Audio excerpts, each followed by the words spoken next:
In this video, I'm going to show you how to generate a Google Translate API key step by step using Google Cloud. This is essential if you're building apps, websites, or automation that relies on language translation. Even if you're a complete beginner with Google Cloud, don't worry, I'll walk you through everything slowly and clearly. And before we jump in, if you find this tutorial helpful, make sure to hit the like button and subscribe to the channel for more easy software and tech guides like this. Alright, let's get started. First, open your browser and go to the Google Cloud Console. Make sure you're logged into the Google account you want to use for your project. Once the console loads, look at the top right area of the screen and click on the navigation menu. This is the menu icon that opens up all Google Cloud services and settings. From the navigation menu, scroll down and click on IAM and Admin. This is where Google manages permissions, projects, and access controls. Inside this section, you'll see an option to create a new project. Click on Create Project to continue. Now you'll be asked to name your project.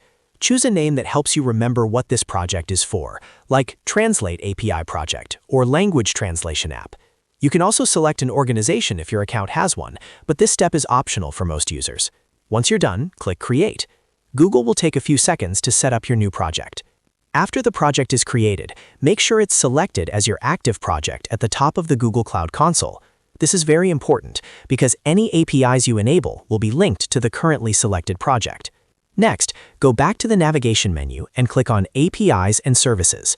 From there, click on Library. This is where you can find and enable all Google APIs. In the search bar inside the API library, type Translate. You should see the Google Cloud Translation API appear in the results. Click on it to open the API details page. Now click the Enable button. This activates the Google Translate API for your project. Google may take a few moments to enable it, so just wait until the process completes. Once the API is enabled, the next step is generating your API key. Go back to APIs and Services again, then click on Credentials. Here, click on Create Credentials and choose API Key. Google will instantly generate a new API key for your project.